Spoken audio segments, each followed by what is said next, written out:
4부 그리스도인의 사회생활 26과 그리스도인과 직장생활 다니엘 1장 1절에서 21절까지 말씀입니다. 다니엘 1장 1절에서 21절 말씀 우리 다 찾으신 줄 알고 한 목소리로 같이 읽습니다. 유다 왕 여호야김이 다스린 지 3년이 되는 해에 바벨론 왕 느부갓네살이 예루살렘에 이르러 성을 에워쌌더니 주께서 유다 왕 여호야김과 하나님의 전 그릇 얼마를 그의 손에 넘기심에 그가 그것을 가지고 신할 땅 자기 신들의 신전에 가져다가 그 신들의 보물 창고에 두었더라. 왕이 환관장 아스부나스에게 말하여 이스라엘 자손 중에서 왕족과 귀족 몇 사람 곧 흠이 없고 용모가 아름다우며 모든 지혜를 통찰하며 지식에 통달하며 학문에 익숙하여 왕궁에 설만한 소년을 데려오게 하고 그들에게 갈대아 사람의 학문과 언어를 가르치게 하였고 또 왕이 지정하여 그들에게 왕의 음식과 그가 마시는 포도주에서 날마다 쓸 것을 주어 3년을 기르게 하였으니 그 후에 그들은 왕 앞에 서게 될 것이더라. 그들 가운데 유다 자손 곧 다니엘과 하나냐와 미사엘과 아사랴가 있었더니 환관장이 그들의 이름을 고쳐 다니엘은 벨드사살이라 하고 하나냐는 사드락이라 하고 미사엘은 메삭이라 하고 아사랴는 아벳느고라 하였더라. 다니엘은 뜻을 정하여 왕의 음식과 그가 마시는 포도주로 자기를 더럽히지 아니하리라 하고 자기를 더럽히지 아니하도록 환관장에게 구하니 하나님이 다니엘로 하여금 환관장에게 은혜와 긍휼을 얻게 하신지라. 환관장이 다니엘에게 이르되 내가 내 주 왕을 두려워하노라. 그가 너희 먹을 것과 너희 마실 것을 지정하셨거늘 너희 얼굴이 초췌하여 같은 또래의 소년들만 못한 것을 그가 보게 할 것이 무엇이냐. 그렇게 되면 너희 때문에 내 머리가 왕 앞에서 위태롭게 되리라 하니라.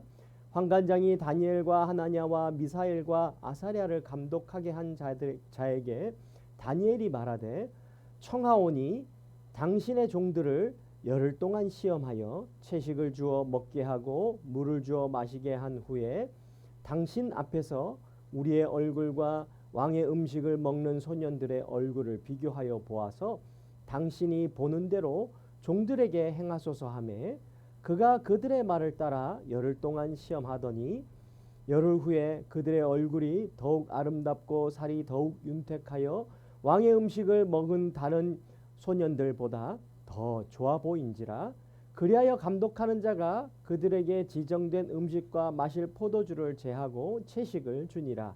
하나님이 이 네 소년에게 학문을 주시고 모든 서적을 깨닫게 하시고 지혜를 주셨으니 다니엘은 또 모든 환상과 꿈을 깨달아 알더라. 왕이 말한 대로 그들을 불러들일 기한이 찼으므로 환관장이 그들을 느부갓네살 앞으로 데리고 가니 왕이 그들과 말하여 보매 무리 중에 다니엘과 하나냐와 미사엘과 아사랴와 같은 자가 없으므로 그들을 왕 앞에 서게 하고 왕이 그들에게 모든 일을 묻는 중에 그 지혜와 총명이 온 나라 박수와 술객보다 10배나 나은 줄 아니라. 다니엘은 고레스 왕 원년까지 있으니라. 아멘. 하나님은 일하시는 분입니다. 예수님께서 내 아버지께서 이제까지 일하시니 나도 일한다 라고 하셨습니다. 하나님은 태초에 천지 만물을 창조하시는 일을 하셨고 자신의 형상인 아담과 하와에게도 일을 주셨습니다. 아담과 하와가 범죄하였을 때는 직접 가죽옷을 만들어 주셨습니다. 바울은 일하기 싫은 자는 먹지도 말라라고 말합니다. 성경은 노동을 하나님의 소명으로 보았고 교회사의 전통도 노동과 기도를 같은 영적 수준으로 두었습니다. 노동도 일종의 예배입니다. 그러므로 참된 신앙인은 자신의 일터도 예배당이 되게 해야 합니다. 일터에서도 하나님 앞에서 행하는 믿음의 결단이 있어야 한다라는 것입니다. 다니엘과 그의 친구들은 익숙한 고향 예루살렘의 종교적 환경을 떠나서 낯선 바벨론 땅의 이교적 문화가 주는 충격의 한가운데 놓이게 됩니다. 이름을 바꾸는 정체성의 상실을 강요당했습니다. 하나님의 말씀인 율법 대신 점성술과 꿈의 해석과 같은 이방 학문을 공부해야 했습니다. 자신들을 지키고 보호해 주는 어른들도 없습니다. 그렇지만 다니엘과 그의 친구들은 바벨론의 환경에서 믿음을 지킬 뿐 아니라 왕의 인정을 받는 공무원이 됩니다. 좌절하거나 타협하지 않고 하나님에 대한 신앙의 끈을 놓지 않았습니다. 바벨론의 무언화 가운데서 수용할 수 있는 것과 대항할 것을 분명히 했습니다. 오늘날 대부분의 직장 환경은 그리스도인 젊은이들이 자라난 교회의 문화와는 너무 다릅니다. 다니엘과 친구들이 어떻게 바벨론에서 신앙을 지키고 성취를 이루었는가를 알려주는 다니엘서는 오늘날의 그리스도인이 본받을 행동 지침을 보여주고 있습니다. 첫 번째로 비본질적이거나 스스로 결정할 수 없는 것은 수용했습니다. 오늘 본문 7절에 보니까 이렇게 말씀합니다. 환관장이 그들의 이름을 고쳐 다니엘은 베들사살이라 하고 하나냐는 사드락이라 하고 미사엘은 메삭이라 하고 아사랴는 아벳느고라 하였더라. 아멘.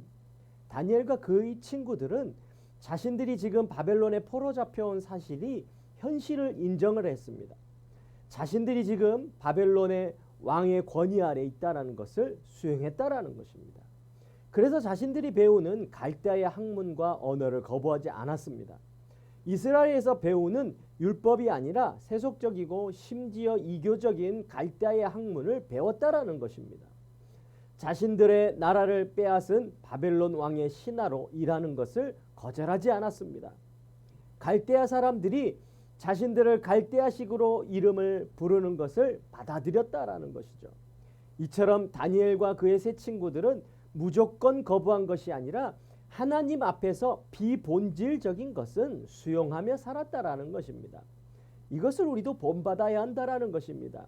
우리가 살아가는 삶 가운데 비본질적인 것은 하나님 앞에서 그저 수용하며 살아야 한다라는 것이죠. 본질적인 문제에 있어서는 타협할 수 없는 것이 바로 우리 신앙입니다. 두 번째로 타협할 수 없는 것은 거절하기로 뜻을 정했다라고 했습니다. 오늘 본문 8절에 보니까 뜻을 정하여 왕의 음식과 그가 마시는 포도주로 자기를 더럽히지 아니하리라 하고 아멘. 다니엘과 세 친구는 왕의 음식과 포도주를 거절합니다. 왜 거절했는가를 본문은 분명히 밝히지 않지만 신앙적인 이유가 있었음이 틀림없었습니다. 그 이유는 왕의 음식 전부 또는 일부가 음식에 관한 규례 레위기 11장 2절에서 8절에서 내용에 벗어난 것이거든 아니면 우상에게 먼저 바쳐진 음식이었기 때문입니다. 10장에도 다니엘의 세일에 동안 고기와 포도주를 금식했다라고 말합니다. 이처럼 다니엘은 특별한 일이 있을 때마다 영적인 목적으로 금식했습니다. 다니엘과 그의 친구들은 바벨론 왕의 궁중 기숙학교에 있는 동안 왕의 음식과 포도주를 거절하고 물과 채소만을 먹는 것으로 신앙의 정조를 지키기로 했다라는 것입니다. 이것은 하나님과의 관계에서 세상과는 타협할 수 없는 절대적인 것이 있음을 말해주고 있습니다. 사랑하는 성도 여러분, 우리에게도 그런 절대적인 것이 있습니다. 우리가 절대 타협할 수 없는 신앙의 절대 타협할 수 없는 절대적인 것이 있음을 기억하시며 그렇게 하나님 앞에서 하나님과의 관계에서 절대 타협하지 아니하고 하나님 말씀에 순종해야 되는 그 절대적인 것을 지키며 살아가시는 우리 성도 여러분 되시길 바랍니다. 세 번째로 자신들의 결정을 알리고 대안을 제시합니다. 오늘 본문 12절에서 13절에 보니까 이렇게 말합니다. 청하노니 당신이 종들을 열흘 동안 시험하여 채식을 주어 먹게 하고 물을 주어 마시게 한 후에 당신 앞에서 우리의 얼굴과 왕의 음식을 먹는 소년들의 얼굴을 비교하여 보아서 당신이 보는 대로 종들에게 행하소서 하매 아멘. 자신들을 감독하는 이에게 왕의 음식과 포도주 대신에 물과 채소만을 먹겠다라고 말합니다. 자신들의 결정을 밝히고 열흘 동안만 시험해보라라고 합니다. 하나님에 대한 분명한 신뢰와 확신에 근거한 담대한 태도였다라는 것이죠.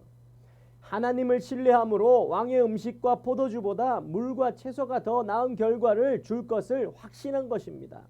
직상에서 그리스도인으로서 할 수 없는 일을 상사나 동료에게 요청받았을 때에 우리가 어떻게 해야 할지 다니엘의 태도에서 배울 수 있습니다. 양보할 수 없는 것에 대해서는 자신의 생각을 분명히 밝히고 다른 사람들과 다른 방식으로 행동할 것을 알립니다. 그리고 시간을 두고 결과를 본 뒤에 평가할 것을 제안합니다. 다니엘과 친구들은 하나님께서 이스라엘을 징계하시는 70년의 기간 동안에 자신들이 바벨론에서 살아야 하며 바벨론에서 사는 동안에 갈대아 문화 가운데 있어야 함을 인정했습니다. 다만 그들은 믿음의 정조를 지킬 수 있도록 거부할 것은 확실히 거부하는 신앙의 결단을 내렸다라는 것입니다. 그리고 그 결정이 실현되도록 최선을 다했습니다. 이처럼 성도란 세상에 속해 살지만 세상과는 구별되는 삶을 살아가는 사람인 것을 늘 기억하시기를 바랍니다. 오늘 말씀을 통하여서 그리스도인이 직장 생활을 하는 중에 우리가 어떻게 신앙을 지키고 성취를 이룰 수 있는가에 대해서 살펴보았습니다. 첫 번째는 비본질적이거나 스스로 결정할 수 없는 것은 수용하라라고 했습니다. 타협할 수 없는 것은 거절하기로 뜻을 정해라 말씀하십니다. 자신들의 결정을 알리고 대안을 제시하라라고 말합니다. 하나님께서 우리에게 말씀하여 주신 말씀에 우리의 삶에 어떻게 살아가야 할지에 대한 지침을 알려주시고 계시는 것입니다. 사랑하는 성도 여러분, 우리도 비본질적인 것은 수용하고 타협할 수 없는 것은 거절하며 자신이 내린 결단과 결정을 다른 사람들에게 알리며 그 문제에 대한 대안을 제시하고 시험해보라 말하며 하나님의 앞에서 믿음을 드러내 보이시며 직장 생활하는 가운데서도 우리의 신앙은 퇴보되는 것이 아니라 오히려 그곳에서 믿음이 드러나며 믿음의 결단이 나타나는 그런 직장 생활들을 하시기를 주님의 이름으로 축원합니다. 기도하겠습니다. 사랑과 은혜가 충만하신 아버지 하나님 감사합니다. 오늘 말씀을 통하여서 하나님 그리스도인의 직장 생활에 대해서 살펴보았습니다. 우리가 직장에서도 하나님의 영광을 드러내며 그곳에서 하나님의 뜻을 드러내는 삶을 살아야 함을 우리에게 말씀해 주십니다. 살아갈 때에 비본질적인 문제는 수용하며 타협할 수 없는 문제들이 부딪혀 올 때는 타협하지 아니하고 거절하고 뜻을 정해야 한다 말씀하셨습니다. 그리고 그 뜻을 그들에게 알리고 그들에게 대안을 제시함으로 비교하여 볼 수 있게 하고 그 가운데 우리가 믿음을 든든하게 담대하게 가짐으로 반드시 하나님이 이 일에 좋은 믿음의 결실을 맺을 수 있게 하실 것이야. 그런 믿음을 소유하는 우리의 신앙생활들이 되기를 원하오니 우리가 그런 신앙을 가지고 믿음을 가질 수 있는 자들에게 주여 인도하여 주옵소서. 우리가 어느 곳에 있든지 하나님의 영광을 드러내며 하나님 앞에서 일하며 살아가기에 부족함이 없는 우리들에게 함께하여 주옵소서. 감사합니다. 예수님의 이름으로 기도드립니다. 아멘.